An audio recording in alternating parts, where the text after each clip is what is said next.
The Success Secrets of the Ancients, the most inspiring book on wealth ever written. George S. Clason. The Richest Man in Babylon. Money is the medium by which earthly success is measured. Money makes possible the enjoyment of the best the earth affords. Money is plentiful for those who understand the simple laws which govern its acquisition. Money is governed today by the same laws which controlled it when prosperous men thronged the streets of Babylon, 6,000 years ago. Lo, money is plentiful for those who understand the simple rules of its acquisition. Full stop. Start thy purse to fattening. Full stop. Control thy expenditures. Full stop. Make thy gold multiply. Full stop. Guard thy treasures from loss. Full stop. Make of thy dwelling a profitable investment. Ensure a future income. Full stop.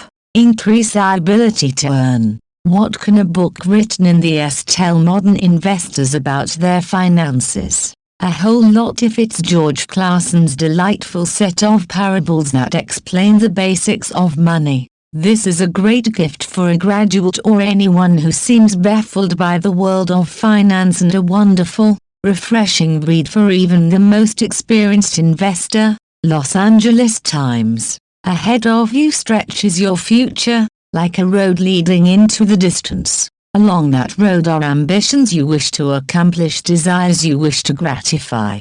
To bring your ambitions and desires to fulfillment, you must be successful with money. Use the financial principles made clear in the pages that follow. Let them guide you away from the stringency of a lean purse to that fuller, happier life a full purse makes possible. Like the law of gravity, these laws of money are universal and unchanging. May they prove to be for you, as they have proven to so many others, a sure key to a fat purse, larger bank balances and gratifying financial progress.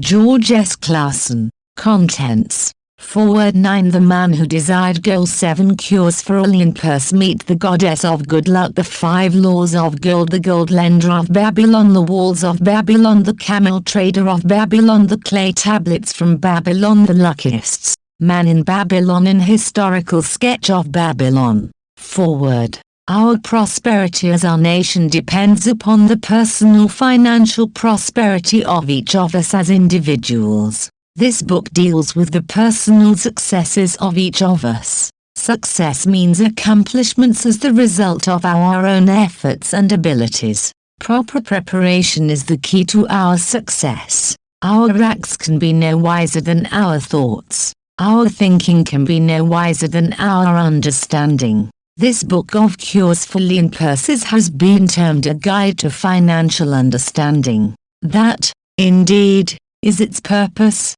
to offer those who are ambitious for financial success an insight which will aid them to acquire money, to keep money and to make their surpluses earn more money. In the pages which follow, we are taken back to Babylon, the cradle in which was nurtured the basic principles of finance now recognized and used, the world over. To new readers the author is happy to extend the wish that its pages may contain for them the same 9x foreword. Inspiration for growing bank accounts, greater financial successes and the solution of difficult personal financial problems so enthusiastically reported by readers from coast to coast. To the business executives who have distributed these tales in such generous quantities to friends, relatives, employees and associates, the author takes this opportunity to express his gratitude. No endorsement could be higher than that of practical men who appreciate its teachings because they,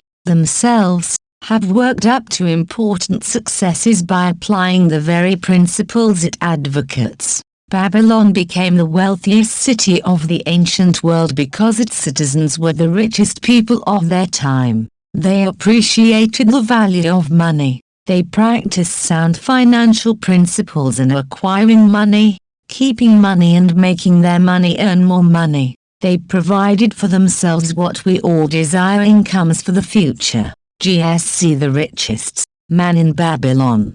The Man Who Desired Gold. Bansir. the chariot builder of Babylon, was thoroughly discouraged. From his seat upon the low wall surrounding his property, he gazed sadly at his simple home and the open workshop in which stood a partially completed chariot. His wife frequently appeared at the open door. Her furtive glances in his direction reminded him that the meal bag was almost empty and he should be at work finishing the chariot, hammering and hewing, polishing and painting, stretching taut the leather over the wheel rims, preparing it for delivery so he could collect from his wealthy customer. Nevertheless, his fat, muscular body sat stolidly upon the wall. His slow mind was struggling patiently with a problem for which he could find no answer. The hot, tropical sun, so typical of this valley of the Euphrates, beat down upon him mercilessly. Beads of perspiration formed upon his brow and trickled down unnoticed to lose themselves in the hairy jungle on his chest. Beyond his home towered the high terraced walls surrounding the king's palace. Nearby, cleaving the blue heavens, was the painted tower of the Temple of Bel. In the shadow of such grandeur was his simple home and many others far less neat and well cared for. Babylon was like this, a mixture of grandeur and squalor, of dazzling wealth and direst poverty, crowded together without plan or system within the protecting walls of the city. Behind him, had he cared to turn and look, the noisy chariots of the rich jostled and crowded aside the sandal tradesmen as well as the barefooted beggars. Even the rich were forced to turn into the gutters to clear the way for the long lines of slave water carriers, on the king's business, each bearing a heavy goatskin of water to be poured upon the hanging gardens. Bansir was too engrossed in his own problem to hear or heed the confused hubbub of the busy city. It was the unexpected twanging of the strings from a familiar lyre that aroused him from his reverie. He turned and looked into the sensitive, smiling face of his best friend, Kobbi, the musician. "May the gods bless thee with great liberality, my good friend," began Kobbi with an elaborate salute. "Yet, it does appear they have already been so generous thou needest not to labor. I rejoice with thee in thy good fortune. More, I would even share it with thee. Pray, from thy purse which must be bulging else thou wouldst be busy in yon shop, extract but 2 humble shekels and lend them to me until after the nobleman's feast this night. Thou wilt not miss them ere they are returned." "If I did have 2 shekels," Bansir responded gloomily, "to no one could I lend them, not even to you, my best of friends, for they would be my fortune, my entire fortune." "No one lends his entire fortune, not even to his best friend." "What?" exclaimed Kobbi with genuine surprise. "Thou hast not 1 shekel in thy purse, yet sit like a statue upon a wall. Why not complete that chariot? How else canst thou provide for thy noble appetite? 'Tis not like thee, my friend. Where is thy endless energy? Doth something distress thee? Have the gods brought to thee troubles?" "A torment from the gods it must be," Bansir agreed. "It began with a dream, a senseless dream, in which I thought I was a man of means. From my belt hung a handsome purse, heavy with coins. There were shekels which I cast with careless freedom to the beggars. There were pieces of silver with which I did buy finery for my wife and whatever I did desire for myself.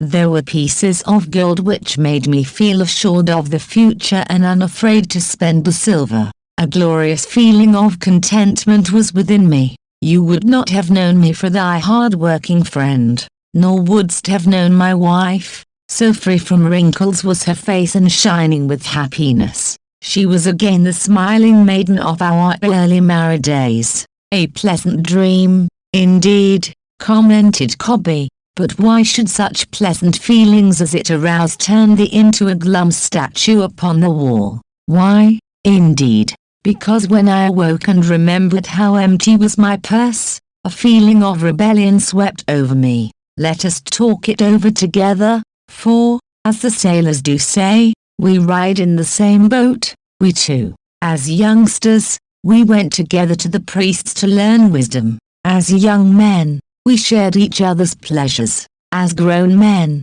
we have always been close friends. We have been contented subjects of our kind. We have been satisfied to work long hours and spend our earnings freely. We have earned much coin in the years that have passed, yet to know the joys that come from wealth, we must dream about them. Bah! Are we more than dumb sheep? We live in the richest city in all the world. The travelers do say none equals it in wealth. About us is much display of wealth, but of it we ourselves have naught. After half a lifetime of hard labor, thou, my best of friends, hast an empty purse and sayest to me, may I borrow such a trifle as 2 shekels until after the nobleman's feast this night? Then, what do I reply? Do I say, here is my purse, its contents will I gladly share? No, I admit that my purse is as empty as thine.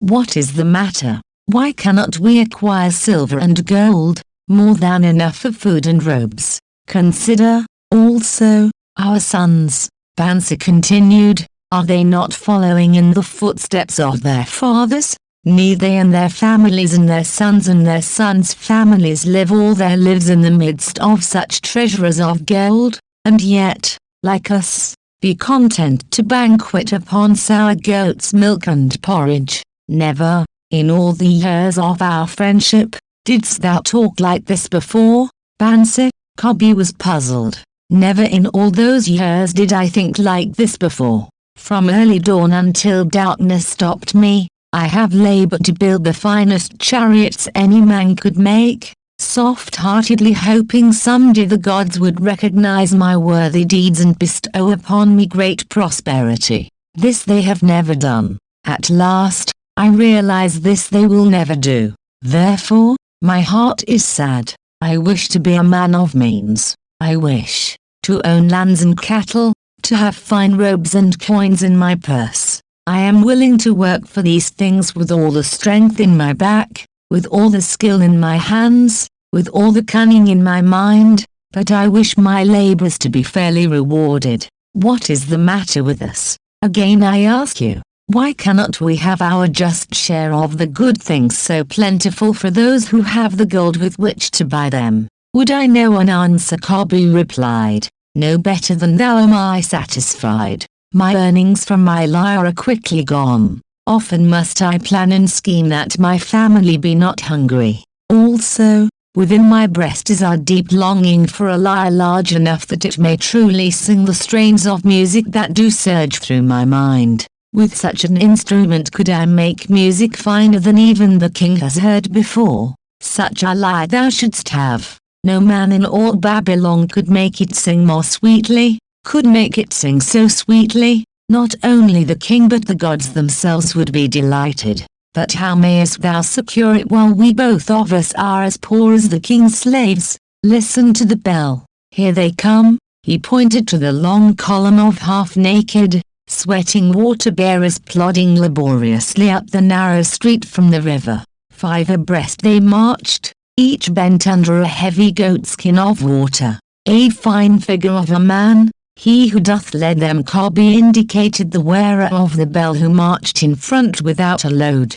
A prominent man in his own country, 'tis easy to see. There are many good figures in the line, Bansir agreed, as good men as we. Tall, blond men from the north, laughing black men from the south, little brown men from the nearer countries, all marching together from the river to the gardens, back and forth, day after day, year after year, naught of happiness to look forward to, beds of straw upon which to sleep, hard grain porridge to eat. Pity the poor brutes, Kobbi, pity them I do. Yet, thou dost make me see how little better off are we, free men though we call ourselves. That is truth, Kobbi, and pleasant thought though it be. We do not wish to go on year after year living slavish lives, working, getting nowhere. Might we not find out how others acquire gold and do as they do? Kobbi inquired.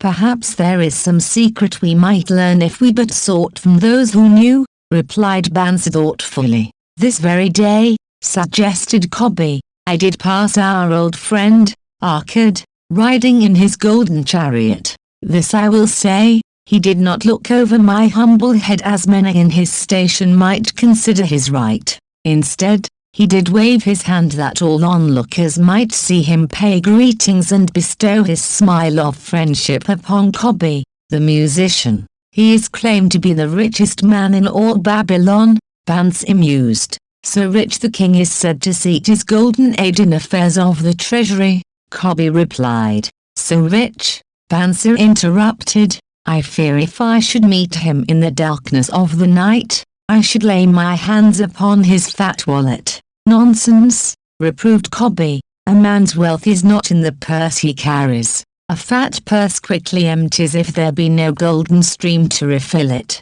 Arkad has an income that constantly keeps his purse full, no matter how liberally he spends. Income, that is the thing, ejaculated Bansir. I wish an income that will keep flowing into my purse whether I sit upon the wall or travel to far lands. Arkad must know how a man can make an income for himself. Dost suppose it is something he could make clear to a mind as slow as mine? Methinks he did teach his knowledge to his son, Dabasir, Kobbi responded. Did he not go to Nineveh and, so it is told at the inn, become, without aid from his father, one of the richest men in that city? Kobbi, thou bringest to me a rare thought. A new light gleamed in Bansir's eyes. It costs nothing to ask wise advice from a good friend, and Arkad was always that. Never mind though our purses be as empty as the falcon's nest of a year ago.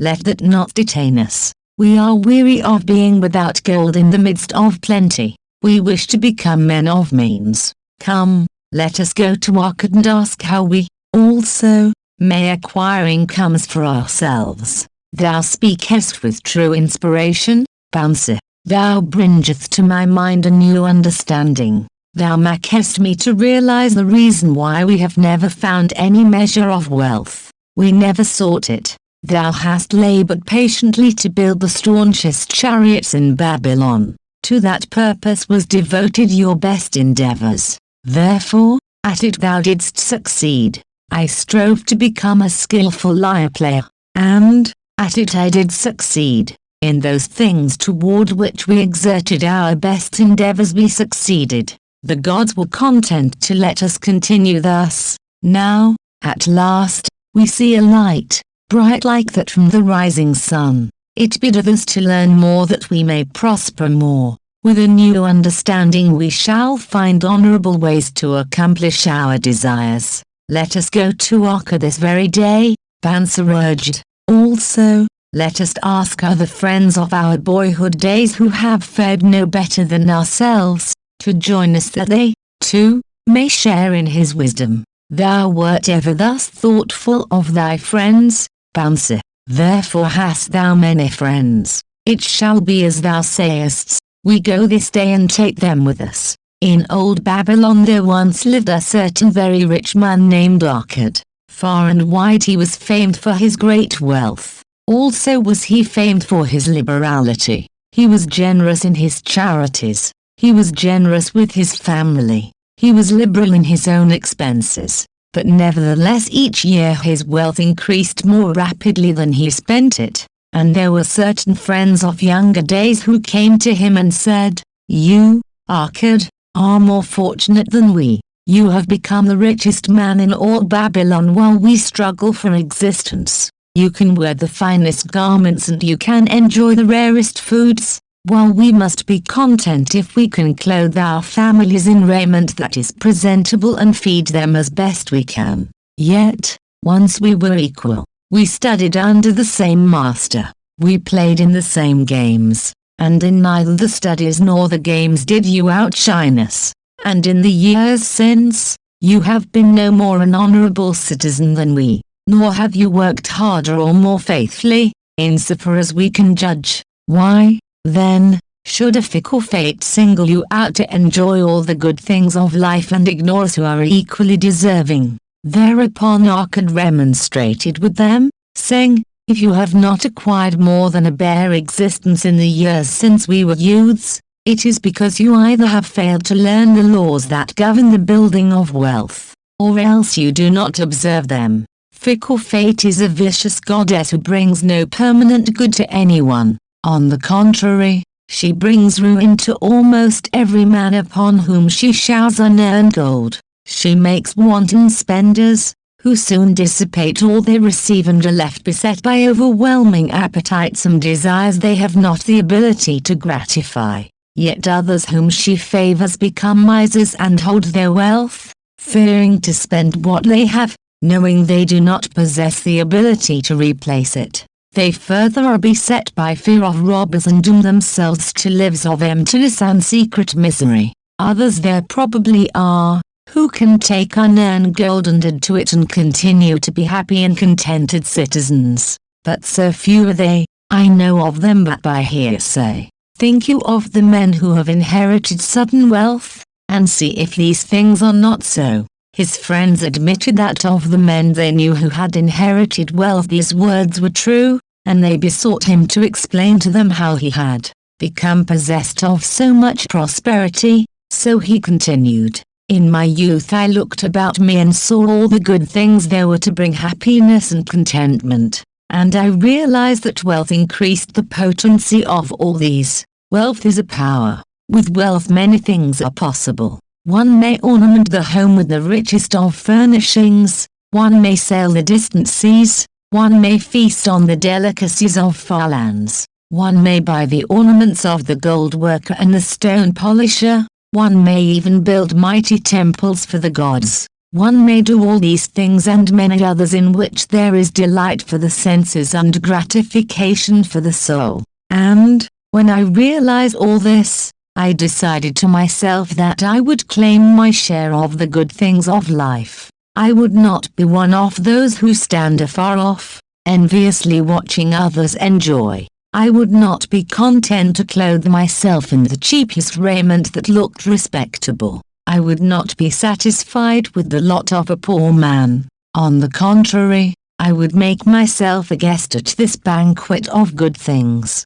Being, as you know, the son of a humble merchant, one of a large family with no hope of an inheritance, and not being endowed, as you have so frankly said, with superior powers or wisdom, I decided that if I was to achieve what I desired, time and study would be required. As for time, all men have it in abundance. You, each of you, have let slip by sufficient time to have made yourselves wealthy. Yet, you admit, you have nothing to show except your good families, of which you can be justly proud. As for study, did not our wise teacher teach us that learning was of two kinds, the one kind being the things we learned and knew, and the other being the training that taught us how to find out what we did not know. Therefore did I decide to find out how one might accumulate wealth, and when I had found out, to make this my task and do it well.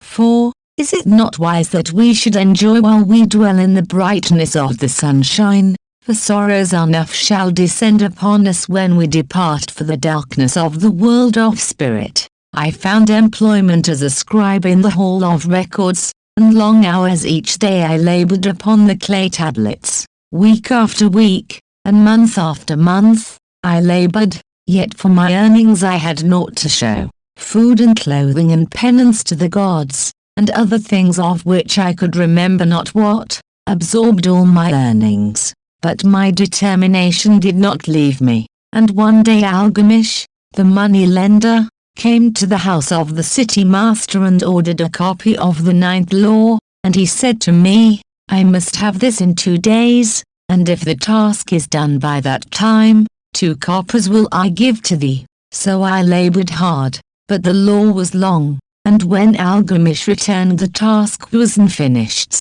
He was angry, and had I been his slave, he would have beaten me, but knowing the city master would not permit him to injure me, I was unafraid, so I said to him, "Algamish, you are a very rich man, tell me how I may also become rich." and all night I will carve upon the clay, and when the sun rises it shall be completed." He smiled at me and replied, "You are a forward knave, but we will call it a bargain." All that night I carved, though my back pained and the smell of the wick made my head ache until my eyes could hardly see. But when he returned at sun-up, the tablets were complete. Now I said, "Tell me what you promised." "You have fulfilled your part of our bargain, my son," he said to me kindly, "and I am ready to fulfill mine. I will tell you these things you wish to know because I am becoming an old man, and an old tongue loves to wag. And when youth comes to age for advice he receives the wisdom of years. But too often does youth think that age knows only the wisdom of days that are gone, and therefore profits not. But remember this, the sun that shines today is the sun that shone when thy father was born, and will still be shining when thy last grandchild shall pass into the darkness. The thoughts of youth," he continued, "are bright lights that shine forth like the meteors that oft make brilliant the sky. But the wisdom of age is like the fixed stars that shine so unchanged that the sailor may depend upon them to steer his course. Mark you well my words, for if you do not you will fail to grasp the truth that I will tell you, and you will think that your night's work has been in vain." Then he looked at me shrewdly from under his shaggy brows and said in a low, forceful tone, "I found the road to wealth when I decided that a part of all I earned was mine to keep, and so will you." Then he continued to look at me with a glance that I could feel pierce me but said no more. "Is that all I asked?" That was sufficient to change the heart of a sheep-herder into the heart of a money-lender, he replied. "But all I earn is mine to keep, is it not?" I demanded. "Far from it," he replied. "Do you not pay the garment maker? Do you not pay the sandal maker? Do you not pay for the things you eat? Can you live in Babylon without spending? What have you to show for your earnings of the past month? What for the past year? Fool, you pay to everyone but yourself. Dullard, you labor for others. As well be a slave and work for what your master gives you to eat and wear. If you did keep for yourself 1/10 of all you earn, how much would you have in 10 years? My knowledge of the numbers did not forsake me, and I answered, "As much as I earn in 1 year." "You speak but half the truth," he retorted. "Every gold piece you save is a slave to work for you. Every copper it earns is its child that also can earn for you. If you would become wealthy, then what you save must earn, and its children must earn, that all may help to give to you the abundance you crave. You think I cheat you for your long night's work," he continued, "but I am paying you 1,000 times over if you have the intelligence to grasp the truth I offer you. A part of all you earn is yours to keep. It should be not less than 1/10 no matter how little you earn. It can be as much more as you can afford. Pay yourself first. Do not buy from the clothes maker and the sandal maker more than you can pay out of the rest and still have enough for food and charity and penance to the gods. Wealth, like a tree, grows from a tiny seed. The first copper you save is the seed from which your tree of wealth shall grow. The sooner you plant that seed the sooner shall the tree grow, and the more faithfully you nourish and water that tree with consistent savings, the sooner may you bask in contentment beneath its shade." So saying, he took his tablets and went away. I thought much about what he had said to me, and it seemed reasonable, so I decided that I would try it. Each time I was paid I took one from each 10 pieces of copper and hid it away, and strange as it may seem, I was no shorter of funds than before. I noticed little difference as I managed to get along without it. But often I was tempted, as my hoard began to grow, to spend it for some of the good things the merchants displayed, brought by camels on ships from the land of the Phoenicians. But I wisely refrained. A 12th month after Algamish had gone he again returned and said to me, "Son, have you paid to yourself not less than 1/10 of all you have earned for the past year?" I answered proudly, "Yes, master, I have." "That is good," he answered beaming upon me. And what have you done with it? I have given it to Asma, the brickmaker, who told me he was traveling over the far seas and in Tyre he would buy for me the rare jewels of the Phoenicians. When he returns we shall sell these at high prices and divide the earnings. Every fool must learn, he growled, but why trust the knowledge of a brickmaker about jewels? Would you go to the bread maker to inquire about the stars? No, by my tunic, you would go to the astrologer, if you had power to think. Your savings are gone, youth, you have